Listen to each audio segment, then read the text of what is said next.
Assalamualaikum warahmatullahi wabarakatuh. Selamat pagi murid-muridku yang ada di rumah ataupun yang ada di pondok pesantren. Tak lupa sebelum kita memulai pelajaran hari ini, kita baca doa terlebih dahulu. Berdoa dimulai. Selesai. Nah, pada pertemuan ketiga ini kita akan tetap akan membahas tentang serat ya. Mungkin minggu kemarin kita sudah membahas tentang pengertian serat, manfaat serat, dan apa itu serat ya. Nah, pada hari ini kita akan membahas tentang pengolahan bahan serat ya. Nah, ini adalah cuplikan dari pengolahan bahan serat. Ini dia. Kalian simak dengan baik dan apa yang perlu dicatat kalian catat ya. Semangat belajar. Ini dia materi hari ini. Kita masuk kepada pengolahan bahan serat. Sebelum kita membuat bahan kerajinan, tentunya pengrajin harus melakukan proses pengolahan kepada bahan tekstil. Proses pengolahannya secara umum sama. Prosesnya dapat dilakukan dengan cara manual ataupun dengan cara menggunakan mesin. Nah, ini adalah langkah-langkah pengolahan bahan serat. Langkah pertama itu adalah pemintalan benang. Dari proses pemilihan serat akan dilanjutkan pengolahan kapas menjadi benang yang disebut dengan pemintalan. Langkah kedua itu adalah penggulungan benang. Benang yang sudah dipintai akan digulung menggunakan alat penggulung benang ya. Yang langkah selanjutnya itu adalah pencelupan warna. Benang diproses dengan pencelupan untuk memperoleh warna yang kuat. Selanjutnya benang dikeringkan. Lalu yang keempat itu adalah penenunan benang menjadi kain. Setelah kering, benang dapat ditindaklanjuti dengan proses penenunan benang menjadi kain. Nah, itu adalah pengolahan bahan serat. Nah, pengolahan bahan serat ada berapa? Ya, ada 4, yaitu pemintalan, penggulungan benang, pencelupan warna, dan penenunan benang menjadi kain. Ya. Nah, sekarang kita masuk kepada proses produksi kerajinan bahan serat. Adapun proses produksi kerajinan bahan serat itu ada beberapa. Yang pertama itu adalah menenun.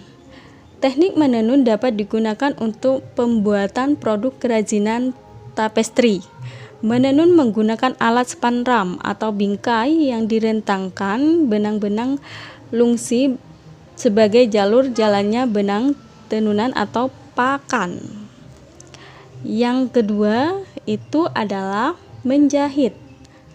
Menjahit adalah pekerjaan menyambungkan kain dan bahan-bahan lain yang bisa dilewati jarum jahit atau benang. Menjahit dapat dilakukan dengan tangan manual atau mesin jahit. Dalam pembuatan kain ikan celup dapat dilakukan dengan cara teknik menjahit untuk merintang warna. Yang ketiga itu adalah mengikat. Mengikat adalah teknik menyatukan dua benang atau lebih membentuk ikatan yang diinginkan. Mengikat dapat pula diartikan menyatukan helai kain yang satu dengan yang lainnya menggunakan alat pengikat untuk membentuk pola tertentu. Ikatan ini dapat berupa simbol atau pola warna. Oke. Selanjutnya kita masuk kepada produk dan proses kerajinan bahan serat. Adapun syarat-syarat perancangan sebuah kerajinan, yang pertama itu ada kegunaan atau utility. Benda kerajinan harus mengutamakan nilai praktis, yaitu dapat digunakan sesuai dengan fungsi dan kebutuhan. Contohnya nih, kalian ingin membuat wadah sayur. Tentunya kalian ingin membuat mangkuk kan? Seperti itu. Yang kedua, kita harus memperhatikan kenyamanan. Benda kerajinan harus menyenangkan dan memberi kenyamanan bagi pemakainya. Contohnya nih, kalian ingin membuat cangkir. Kalian mendesain dengan ada pegangannya ya. Misalnya kalian ingin membuat tas, kalian harus mendesain dengan adanya selempang ya, selempang seperti itu. Yang ketiga, kita harus memperhatikan keluasan. Benda kerajinan harus memiliki keselarasan antara bentuk dan wujud benda dengan lainnya. Contohnya nih, kalian ingin membuat sepatu dengan anatomi dan ukuran kaki seseorang. Bikin baju, kalian harus menyesuaikan dong dengan baju standar ya. Yang selanjutnya, kita harus memperhatikan keamanan. Benda kerajinan tidak boleh membahayakan pemakainya. Contohnya nih, piring dari serat kelapa harus mempertimbangkan komposisinya, zat pelapis atau pewarna yang dipakai agar tidak berbahaya jika digunakan sebagai wadah makanan. Yang kelima itu kita harus memperhatikan keindahan. Benda yang indah mempunyai daya tarik lebih dibandingkan benda yang biasa-biasa saja. Keindahan sebuah benda dapat dilihat dari beberapa hal, diantaranya dari bentuk, hiasan, atau ornamen, dan bahan bakunya. Nah, karya yang baik dihasilkan dari proses perancangan yang baik pula. Oleh sebab itu, proses perancangan karya kerajinan harus memperhatikan hal-hal seperti pada gambar di samping ini.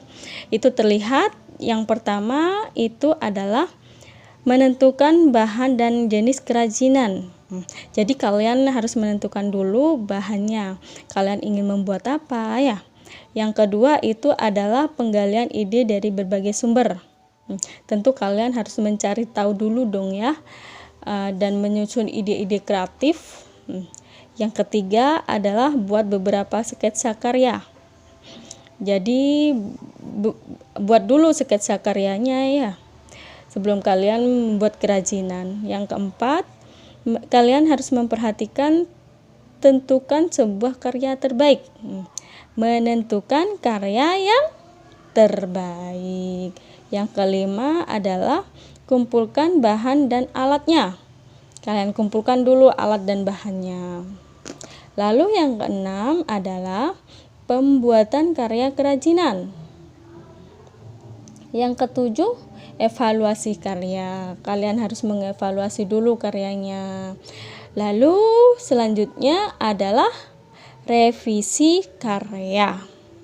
Kalian revisi dulu sebelum kalian memasarkannya. Nah, ini adalah gambaran dari proses penciptaan. Oke.